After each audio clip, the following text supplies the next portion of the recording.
One is Enough by Flora Nwapa, Chapter 13. Ayo went to her home first, got lunch ready, and made her mother eat. Surprisingly enough, she ate very well. When she was resting, Ayo went to a neighbor and phoned Amaka's house. The nanny answered the phone and said Amaka was sleeping. "Tell her I am coming right now. I will be there in 15 minutes. She dashed out, hailed a taxi, and went straight to Amaka's house. It was the nanny who paid the driver. Ayo knew that if she went back to the house for her handbag, her mother would suspect and jump into her car before she had time or the guts to stop her. Amaka listened to Ayo very patiently as she narrated all the events of the day. "Ayo," she said in tears, "I realized I had nowhere to go in Lagos except to you. Can you believe me? Isn't it strange? I wanted to hide, but there was nowhere to hide. I have nobody but you in Lagos. Adobe, cannot get over Izu and I, so I couldn't go to her. So we wandered around, did some shopping, and when we were tired, we came home. What am I going to do, Ayo?" "Marry Izu." "Marry Izu?" "Yes, marry him. Mother knows best. Don't throw away this golden opportunity. It comes once in a lifetime." "You know I don't love him." "I know, but marry him. Love will perhaps come later on." "And if it does not come?" "You have nothing to lose. You have your twins. Didn't you hear Mother when she told us about our father?" "Did you believe her?" "Didn't you?" Ayo asked, surprised. "I heard a different story." "From what quarter?"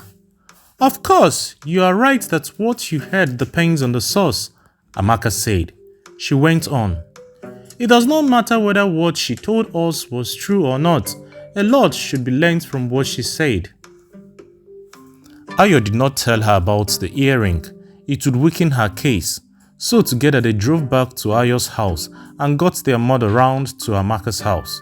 If she was surprised at seeing Amaka, she did not comment. She was still in her fighting mood.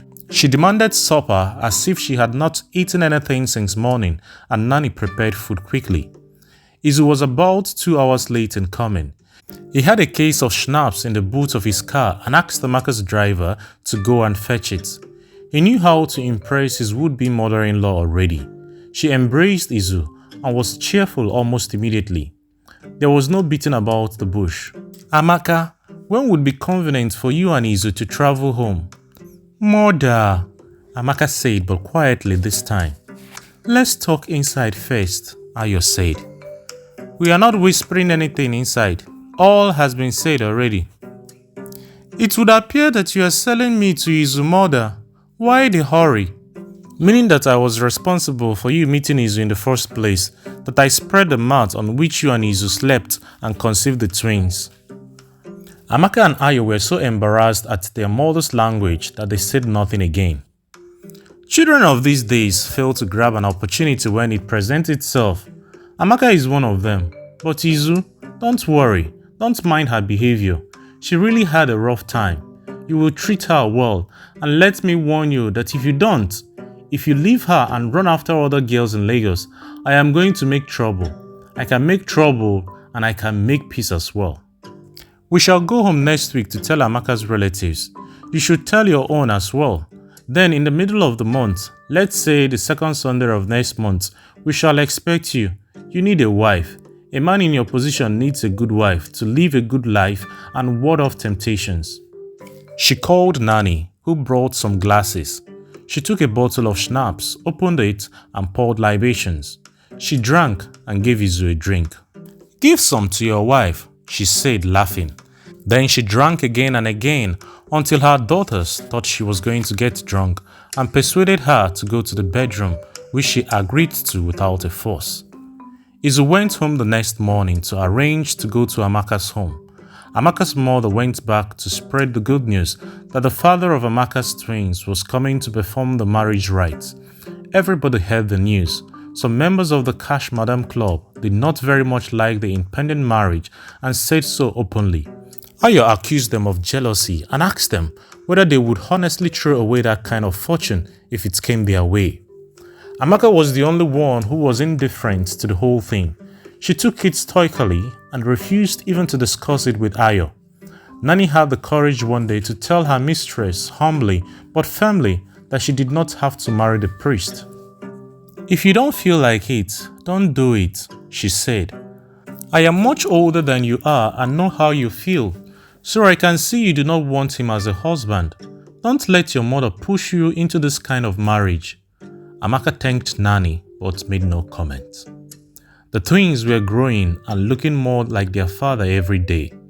Amaka's business was thriving beyond her expectations. What did she want in marriage with Izu? Every day, something told her that the marriage would not take place, let alone work. It was a strange feeling which she could not explain. The feeling was there night and day and nagged her. It affected Izu, who was getting impatient about the way Amaka felt towards him.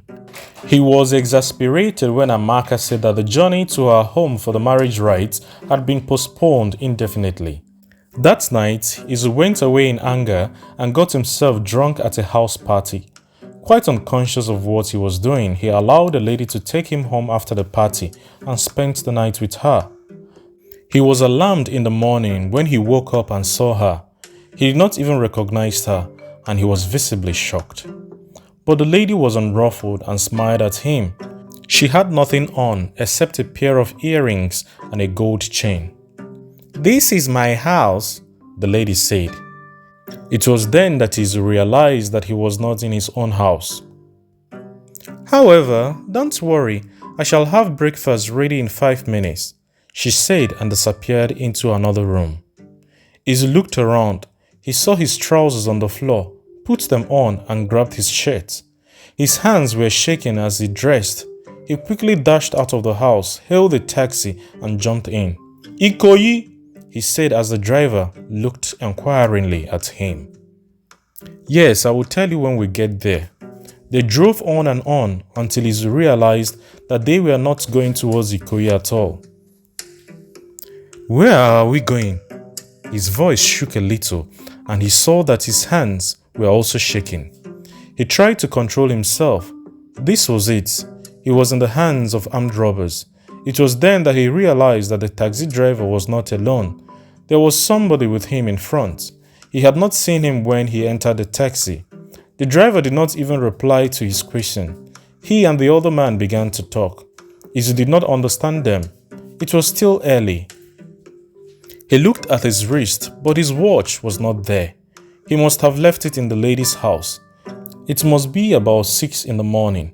But where was he? Then all of a sudden, he saw a bus speeding towards them very fast. The driver and the companion shouted. He raised his hands, and that was all he could remember when he woke up in a hospital bed. He did not know how long he had been there when he saw the bishop at his bedside.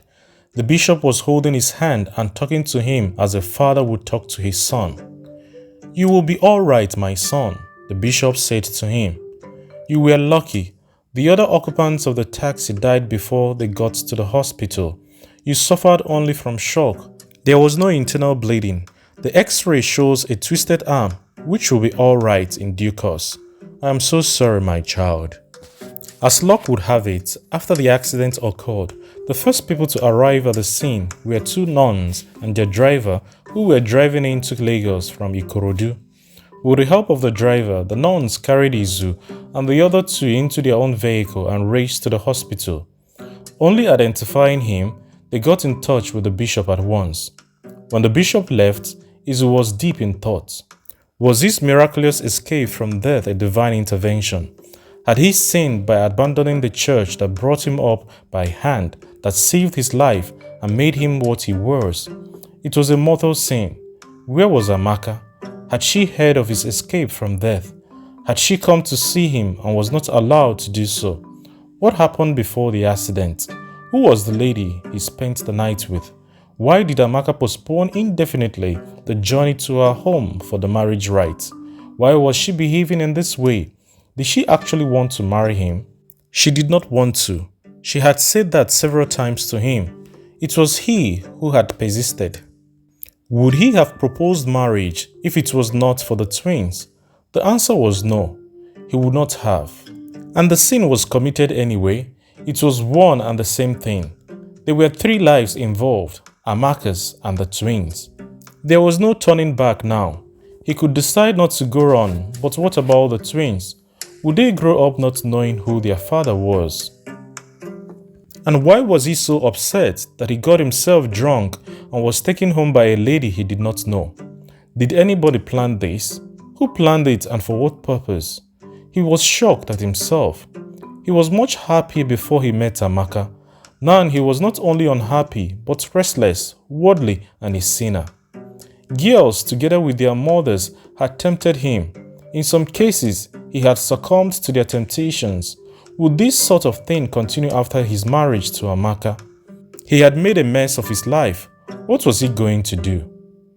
Amaka received a telephone call from a nun one morning. She had recently returned from her home. She had gone to tell her mother that the dates for the marriage ceremonies had been postponed indefinitely. Her mother was so angry that she called her all sorts of names openly. Somehow, she was not touched by what her mother said to her. She remained at home to see to the completion of her house and made 1 or 2 quick deals before she returned to Lagos. Nani had told her that Izu did not telephone and had not called to see them. Ayo had come to see how they were getting on and had gone to Cotonou to buy some materials for their trip to the east. Amaka telephoned Ayo to tell her she was back, and Ayo said she was coming over to see her. She was with her when the nun called. Amaka speaking. She covered the telephone and asked Ayo to come near. Yes, you can come any day. I have returned from home only yesterday. Yes, Thursday afternoon would do, at 4 o'clock. But I can come over. Do you have transport? All right, 4 then, thank you. She hung up and looked at Ayo questioningly. An Irish nun, she did not give her name. She wants to see me. Something has happened to Izu. Amaka held her sister tight. Ayo telephoned Izu's home, but there was no reply. She telephoned the office and was told that the Honorable Commissioner had gone on a tour of Europe with the head of state. How did he take the postponement of the marriage ceremonies? Ayo asked her sister. Very badly. And the next day, you traveled home? Yes. And you were awake for 4 weeks. A lot could happen in 2 weeks. Let's wait for the nun. She said Thursday. Yes, Thursday at 4 o'clock. You heard nothing, Ayo? Nothing. I was busy. Of course. We can do nothing until the nun comes. Today is Tuesday. Stay with us. Don't go home. I am frightened. Amaka pleaded. Thursday came at last. At 4 o'clock, the Irish nun drove in. Ayo greeted her. She came alone. Tea was served and she chatted away cheerfully. Then Amaka came in and greeted her too. The twins were brought in by Nani, and the Irish nun gazed at them. She could not hide her interest in the twins. Come, my darling, she said to them. I am Sister Maria Angela from your father's parish. Come and say hello to sister. Amaka and Ayo watched, their mouths open wide. This was the first introduction by the nun, who went on. And how would you like Sister Maria Angela to take you to Dublin for Christmas? Sister Maria Angela, Ayo said, quite in control of herself. You are not behaving like a sister of God. Just tell my sister why you have come to see her, or get out. The nun was taken aback. Oh, I am so terribly sorry. They are such lovely twins, and Father McLaid was a twin himself, so there is no mistaking the fact, and... She stopped as Ayo got up. His name is Izu. We call him Izu in this house. He is no longer a reverend father. The bishop granted him dispensation a long time ago, and he is going to marry my sister very soon. And as you already know, the twins are his and my sister's. Oh, I am so terribly sorry, said the nun and took a sip of the tea. Amaka served her some cakes. She wasn't angry. She was not upset. Izu was alive. If he was dead, the nun would have said it outright, but she wanted to be sure, so she asked. Before you go on, Sister Maria Angela, is it true that the commissioner has gone abroad with the head of state? You see, we got this information from the ministry, and there was no way of confirming it before you came. Yes and no, Sister Maria Angela said. Izu is alive and well? Yes, Father McLaid is alive and well. Thank God for that. Izu and McLaid are one and the same person, Amaka said, almost laughing aloud. Now you can say what you want to say. I am prepared to listen to you. Ayo was fuming. Amaka was relaxed. Nani was quiet as usual. The twins were playing. The nun drank her tea and went on. The bishop sent me, for the McLaid has gone back to the church. You see, his dispensation had not been made public. So when he confessed all to the bishop took him back into the fold. I was detailed to come and give you the news. You may ask when all this took place. I am prepared to tell you. For the McLaid had an accident the morning after you postponed the journey to your home. Miraculously, he did not die. The two other people in the taxi died, and Father McLaid thought his narrow escape from death was due to divine intervention. We all think so too. So he went to the bishop and... Ayo, Nani, didn't I tell you? Sister Maria Angela, thank you. Amaka was talking very excitedly, and it was the nun who was surprised at the turn of events. We must celebrate this and... Stop it, Amaka. Sister Maria Angela, where is Izu now? Ayo asked. With the bishop, his penance is not very severe. He is so liked by all of us. Ayo shouted. When you get back to the nunnery, or whatever you call it, tell Izu that I will confront him with my mother in a very short time, and that... She was interrupted by Amaka. Tell Izu, she said, that I would like to see him and thank him for this noble decision, and that I was the first to know that there would be no marriage, and finally, that I shall forever remain grateful to him for proving to the world that I am a mother as well as a woman. The end. Thanks for listening.